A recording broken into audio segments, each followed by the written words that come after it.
was silence in the room. The quiet he thought was unnatural. It produced a calm that was at odds with these claustrophobic surroundings. All his life he'd been accustomed to noise of some sort, and he found this new silence unsettling. He stood awkwardly, fidgeting with the shutters of the window blinds in an effort to dispel the quiet. From the half-shadow of the bedside lamp, he watched her, inscrutably counting the money.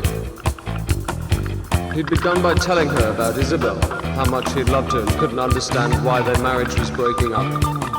With a start, he realized she was watching him, and he lifted his head to meet her gaze. For some minutes he stood thus, no expression save an obvious distaste for the irreversible situation he now found himself caught up in. Silence returned, forming a blanket he was grateful for. And then suddenly she spoke. In the closeness of the room, her voice was remarkably harsh. You wretched moral profligate, you talk of love, I'll tell you of love. Love is the touch of white patent leather. Love is a struggle in a rented room. Real love exists only for a fleeting moment. It is the difference between grief and passion, the urgent beating of erotic fists. It is the inheritance of the desolate, but no armor against casualties such as you or I. The words struck him like a whip. Incensed and helpless, drowning in the flood of his compulsion, he had opened his mouth to reply when a new sound caught his ear. A dull rhythmic thumping, like the faint strokes of a hidden clock, echoed across the room. His mouth grew dry in horror at this macabre intervention. He glanced quickly at her, but was sure she had not heard it. And then, as the time flew, and his eyes rose and fell around the room, he found it was the beating of his own heart.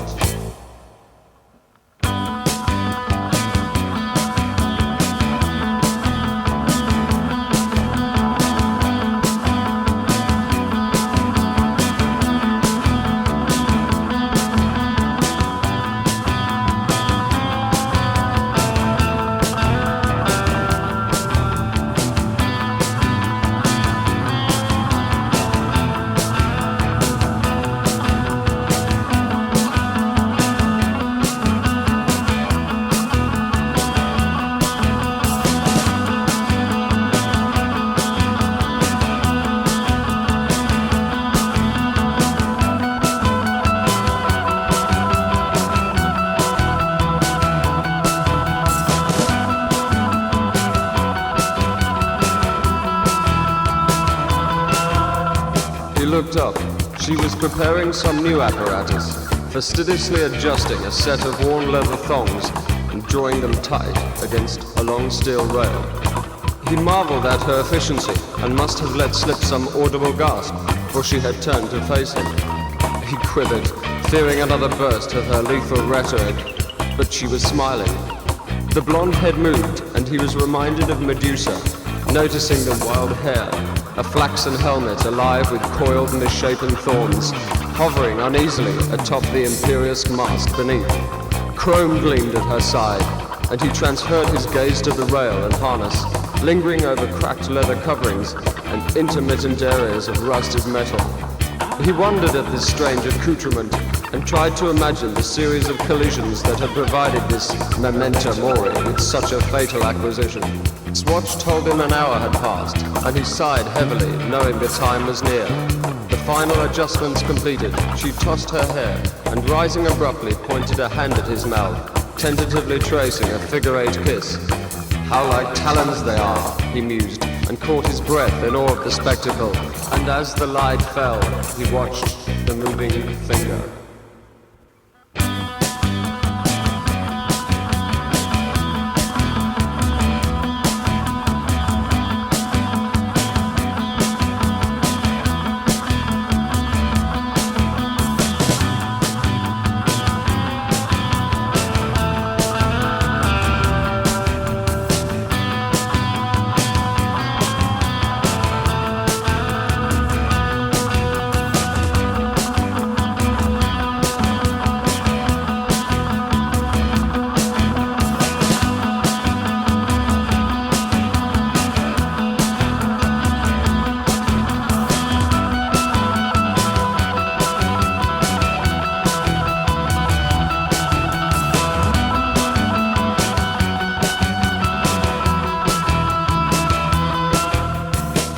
those last few moments of his wretchedness, he considered the ruin that was his life.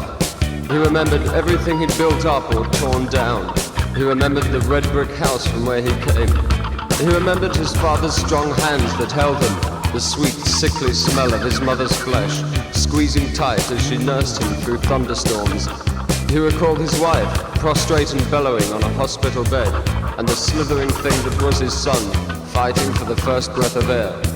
He remembered yesterday's quarrel and the cuts on his hands. And then he remembered he was here in this motel room, interned with a black and white mannequin, poised at the brink of deliverance, 3 feet away from a cold steel rail. He took a step forward, across the wall, parched and waiting like some mad creature of prey.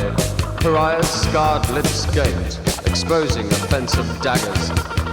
Her cat's eyes glittered as she extended a claw, and with a terminal click, switched out the light.